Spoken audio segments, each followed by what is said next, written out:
personnelle qui a vraiment contribué à l'univers Chair de Poule, et c'est Natacha Deredinsky. Bonjour tout le monde, bonjour les fans de Chair de Poule.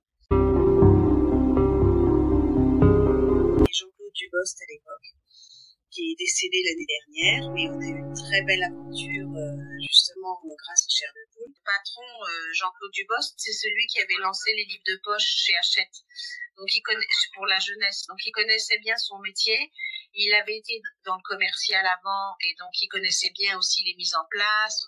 Donc le patron de Bayard Livre m'a proposé de reprendre le livre de poche chez Bayard pour la jeunesse. Et donc j'ai été donc nommée responsable du poche et du développement du poche. Et à l'époque, on faisait des poches avec J'aime lire, on reprenait en poche tous les J'aime lire, les Je bouquine et tout. Et je me souviens que j'étais partie, comme tous les ans, à la foire du livre de Francfort, qui est la plus grande foire du monde du livre international. Et là, donc je cherche voilà, des projets. Et je me souviens qu'à la fin de la journée, j'étais vraiment crevée. J'avais un rendez-vous avec qui était chez Scholastic US, donc aux États-Unis. Elle me tend des livres à la fin de la journée, mon dernier rendez-vous. Elle me dit, écoutez, ça, prenez-le, parce que ça commence à cartonner absolument partout. Ça, voilà. C'est un peu ça, le style américain. Voilà. Elle me tend 3 livres qui s'appelaient Goosebumps. Voilà. Et elle me les donne en main. Elle me dit, bah, lisez-les, vous allez voir. Et donc, je rentre avec à Paris. Et je montre à Jean-Claude Dubost, qui est mon patron, donc, les livres, il en prend 2, je crois.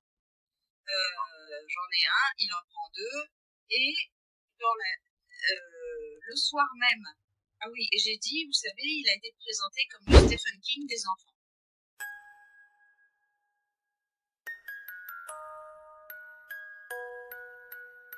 Et le lendemain, il revient au bureau en disant, mais c'est complètement génial.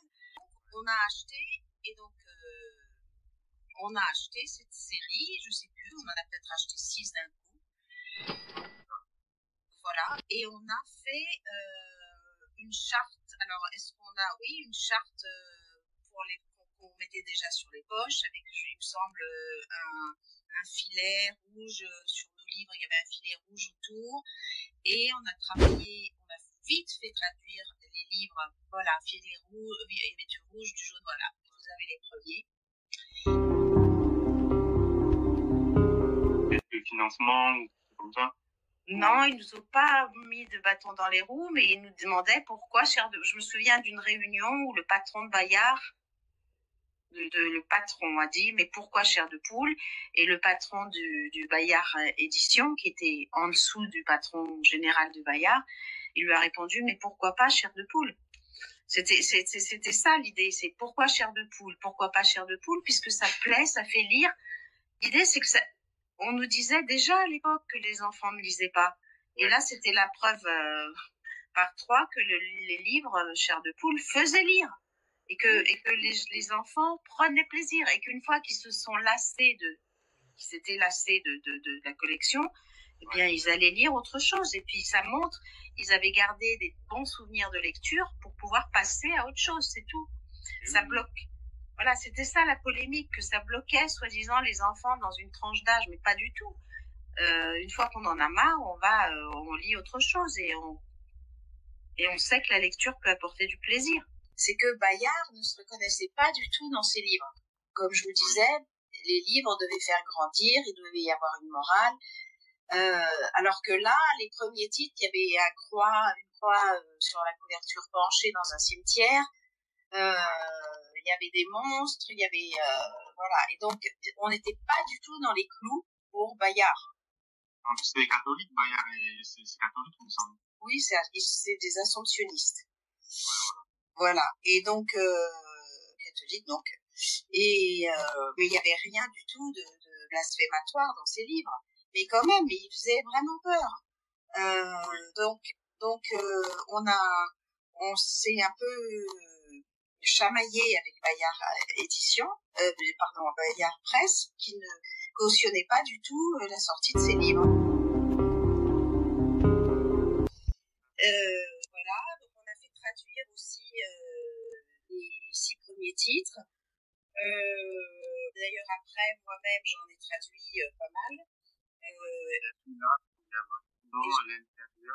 Voilà, je vous avais raconté mon pseudo, c'était parce que j'avais 3 enfants petits à l'époque qui s'appelaient Vladimir, Tatiana et Alexis. Et donc, c'était Vlatal,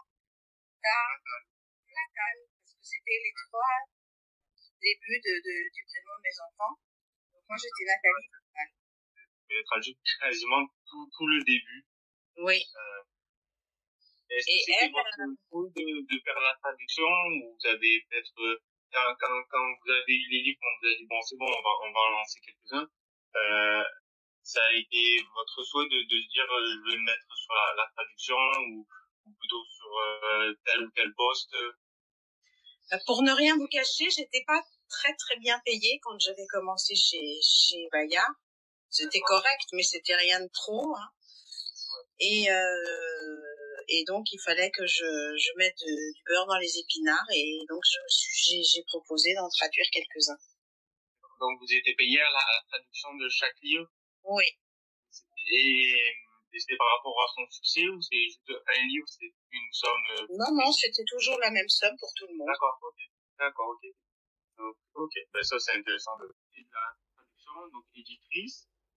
Est-ce que vous avez aussi participé peut-être au choix des illustrateurs, ou vous avez participé au choix des tomes? Par exemple, je sais que les tomes qui sont sortis, les numéros sont différents par rapport à ceux des États-Unis.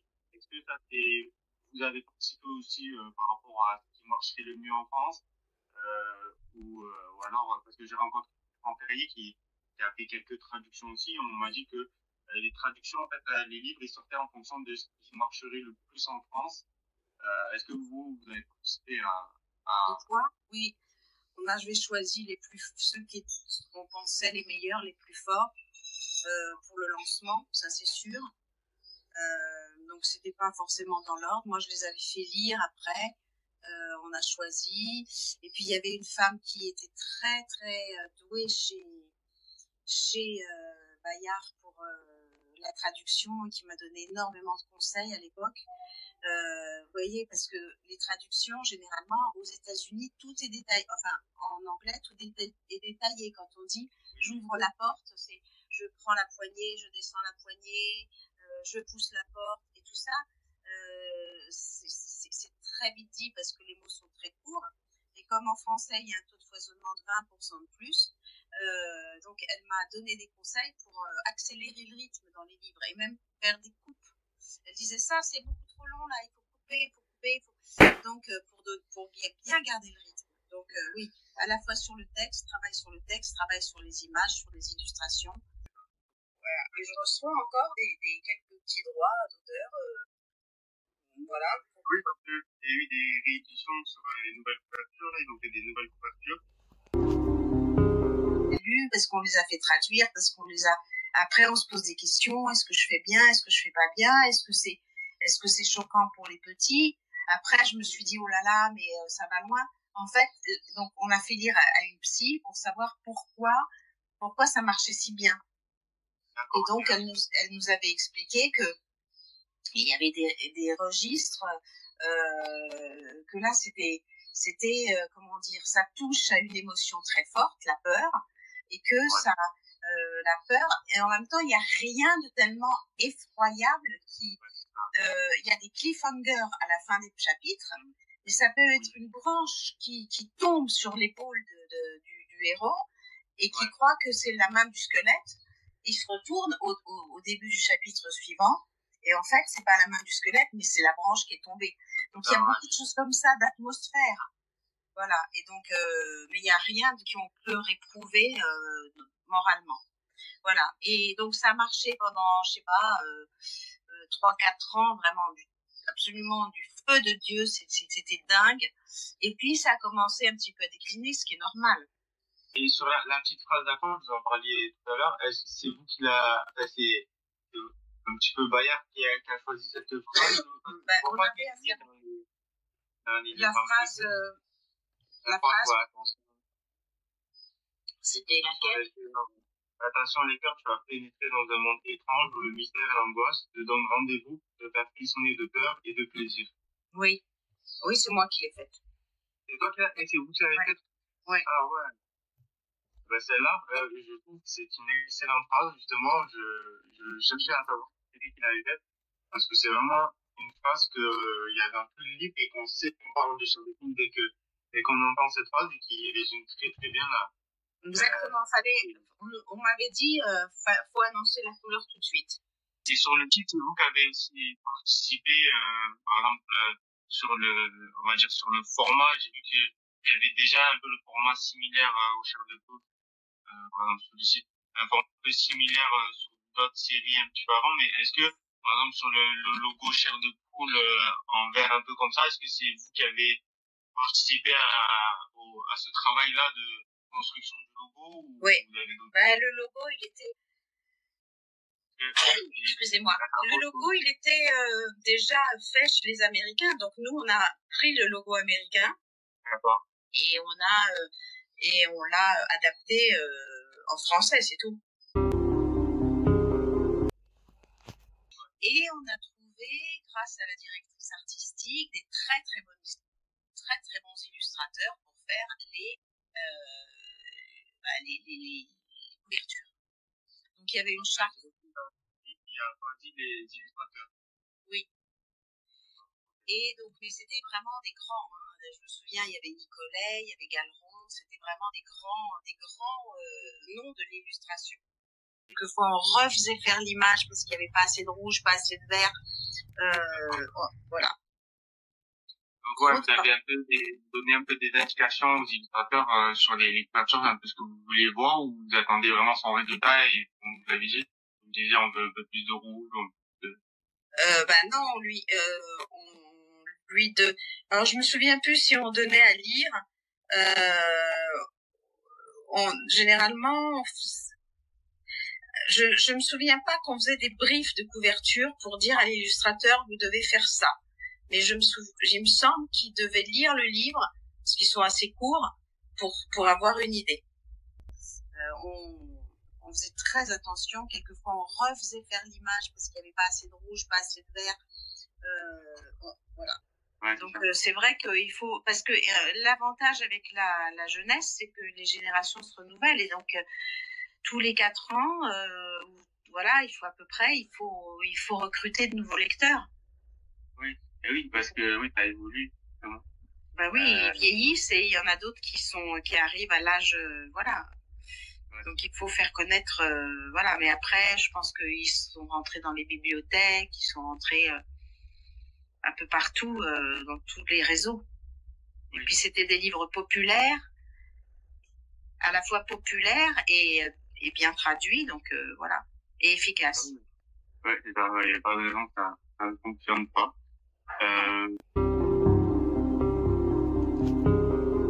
Ça a très très bien marché, très vite, mais un succès spectaculaire.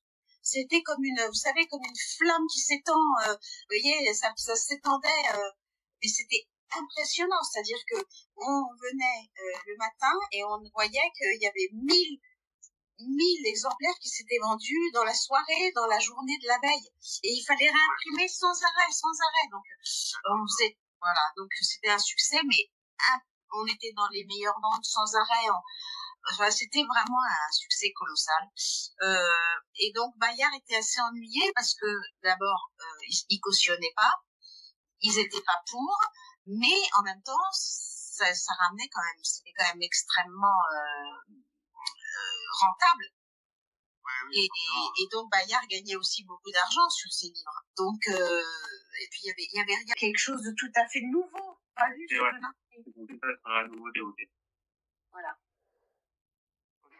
Et qui touchait profondément dans les tripes les enfants en fait. Ils étaient accrochés, ils frissonnaient de plaisir en fait. Oui, non mais oui, c'est ça parce que par exemple sur je sais que en fait, vous avez repris un peu le le même aspect que les livres, c'est vraiment des chapitres courts qui fonctionnent bien. Des chapitres courts avec des mots simples qui fonctionnent bien. C'est immédiat, il n'y a pas un truc en trop, il n'y a pas de description qui n'en finissent pas. Ça commence au premier chapitre, on a envie, et avec des cliffhangers à la fin de chaque chapitre, des chapitres courts, c'est super efficace. Voilà. Et surtout, ça marchait partout. Ça marchait en Italie, c'était dingue chez Mondadori en Italie, ça marchait dans tous les pays, c'était un phénomène littéraire, hein. C'était, vous voyez, on parle beaucoup de Harry Potter, on parle de Hunger Games, mais on parle moins maintenant de Chair de Poule, mais c'était colossal. Ouais, mais c'est la deuxième série de livres vendus après Harry Potter en jeunesse. Voilà, et Hunger Games après aussi. Qui est chez moi maintenant, enfin chez nous, chez Pocket Jeunesse maintenant. Mais on en a vendu, je sais même plus combien de millions, hein. J'ai plus le chiffre en tête, mais et d'ailleurs ça a propulsé mon patron dans les hauteurs parce que cette série, elle a été vraiment tellement connue, reconnue et c'est pour ça qu'après il a pris d'autres fonctions plus importantes, mais grâce aussi à ce succès Chair de Poule. Bien d'avoir, je peux encore vous raconter, Marie T et Gilbert Carpentier, je crois, vous vous souvenez, il y avait une émotion, vous ne deviez pas être né, mais il y avait une émission, on m'a demandé de venir en direct sur le plateau, parler de Chair de Poule, et donc j'avais lu des livres, comme j'étais très timide, heureusement j'avais les lettres des fans, et j'avais lu une lettre d'une petite fille, d'un garçon qui adorait, mais ils attendaient le suivant, c'était comme un feuilleton, quoi. D'accord, ok. Et vous avez gardé certaines de ces lettres? Non, j'ai pas gardé les lettres, mais il y avait plein d'articles de journaux, j'ai fait plein de télé sur le sujet parce que Jean-Claude Dubost, lui, il en pouvait plus de faire des télés. Donc à l'époque, je passais à la télé, il venait, il filmait dans les bureaux, donc c'était vraiment la star.